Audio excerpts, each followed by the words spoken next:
Salam sejahtera untuk kita semua. Pelajaran Sekolah Sahabat dengan tema utama Surat Efesus. Pelajaran pertama, Paulus dan Jemaat Efesus. Senin 26 Juni. Huru-hara di Gedung Kesenian. Bacalah Kisah Para Rasul 19 ayat 21 sampai Kisah Para Rasul 20 ayat 1. Pelajaran apakah yang dapat kita ambil dari cerita ini?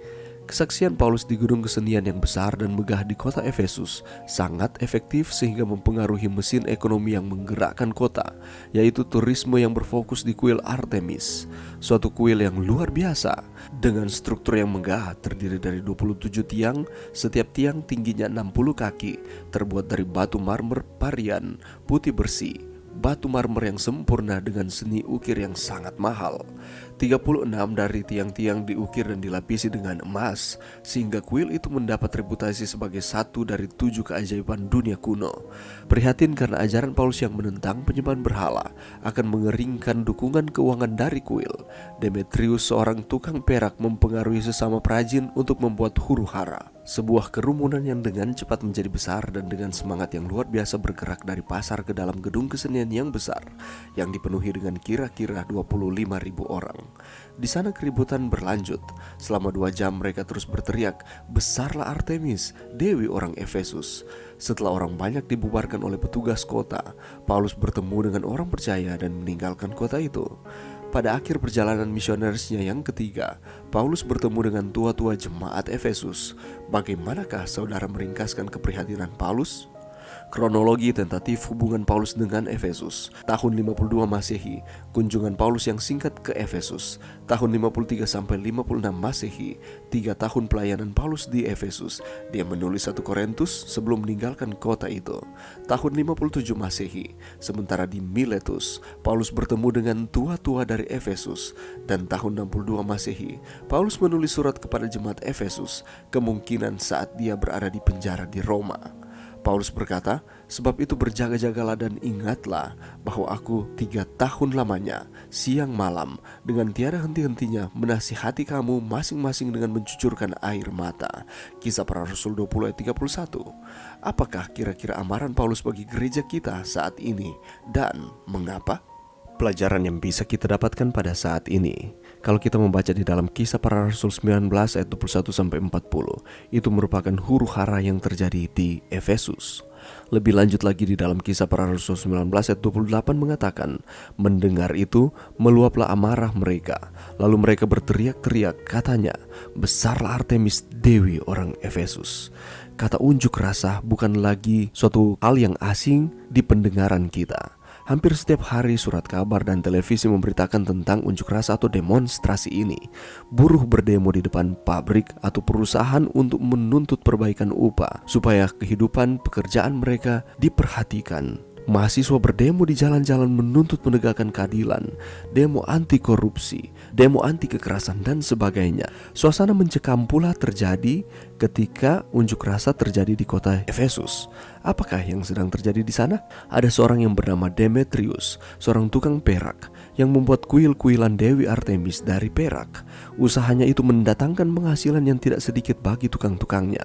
Ia mengumpulkan mereka bersama-sama dengan pekerja-pekerja lain dalam perusahaan itu dan berkata, "Saudara-saudara, kami tahu bahwa kemakmuran kita adalah hasil dari perusahaan ini."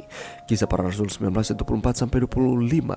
Ternyata ada huru-hara yang terjadi diakibatkan oleh pemberitaan Injil yang dilakukan oleh Rasul Paulus. Rasul Paulus menentang akan penyembahan berhala. Rasul Paulus menyatakan bahwa tidak ada Dewi Artemis. Yang ada adalah Allah yang hidup, yang harus dipuji, dimuliakan, disembah maupun ditinggikan.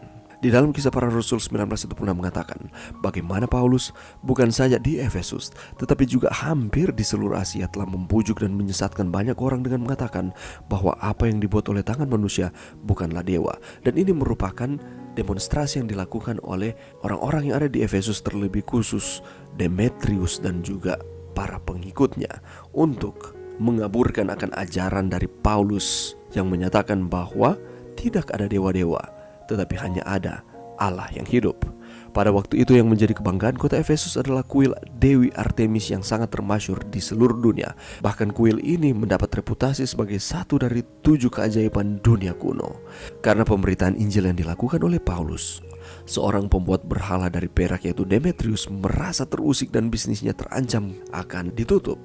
Dia berusaha untuk memprovokasi orang-orang di kota Efesus. Dalam pidatonya, Demetrius berusaha mempengaruhi para tukang bahwa semua ini gara-gara ulah Paulus yang berusaha menghancurkan berhala Artemis itu, berhala yang mereka puja dan banggakan. Sebagai hamba Tuhan, Paulus tentu memiliki rasa tanggung jawab yang tinggi untuk keselamatan umat-umat yang ada di Efesus. Karena itu, ia hendak pergi ke tengah-tengah rakyat yang sedang berkumpul di gedung kesenian itu. Tapi, kalau kita membaca di dalam Kisah Para Rasul, pasalnya yang ke-19 ayat 21 sampai Kisah Para Rasul 20 ayat 1, niat itu dihalangi oleh para murid dan sahabat-sahabatnya karena sangat beresiko. Akhirnya, apa yang dilakukan oleh Paulus? Paulus mau mendengar akan nasihat dari teman-teman dan juga murid-muridnya sehingga ia tidak melakukan akan niatnya tersebut. Meski menjadi seorang hamba yang dipakai Tuhan secara luar biasa, tetapi Rasul Paulus masih mau untuk tetap menjadi seorang yang rendah hati, yang mau menerima masukan dan juga nasihat dari orang lain. Pelajaran yang bisa kita dapatkan ialah ketika Paulus menerima nasihat dan teguran, itu merupakan bukti kebesaran hati Paulus. Dia tidak mengandalkan akan nama besarnya, dia tidak mengandalkan akan kekuasaannya sebagai seorang rasul, tetapi dengan penuh kerendahan hati, dia mau mendengarkan nasihat satu dengan yang lain. Hanya Allah lah yang patut dipuji dan dimuliakan, bukan dewa-dewa yang lain yang mungkin ada di tengah-tengah kita pada saat ini. Saat ini mungkin bukanlah patung ataupun kuil-kuil, tetapi segala sesuatu yang memalingkan akan pandangan kita kepada Tuhan itu merupakan berhala. Dan seringkali kita memfokuskan diri bukan kepada Tuhan tetapi kepada berhala-berhala ini. Mari kita menyingkirkan berhala-berhala di dalam kehidupan kita. Kita mengutamakan Tuhan di dalam kehidupan kita. Hanyalah Tuhan yang patut dipuja dan dimuliakan. Dan marilah kita berjiwa besar untuk merendahkan akan hati kita, menerima nasihat satu dengan yang lain, sehingga kehidupan sosial satu dengan yang lain yang kita jalani di dunia ini dapat berjalan dengan baik. Kita dapat saling mengasihi, saling menghormati, saling menghargai setiap pandangan satu dengan yang lain, tanpa harus meninggalkan akan prinsip kita untuk kita terus taat kepada Tuhan. Mari berdoa. Terima kasih Tuhan atas firman-Mu pada saat ini. Bantu kami Tuhan untuk kami terus menyembah Tuhan di dalam kehidupan kami. Gantinya berhala-berhala yang ada di dalam hati kami. Bantu kami Tuhan untuk kami merendahkan akan hati satu dengan yang lain. Ini doa kami di dalam nama Yesus. Amin.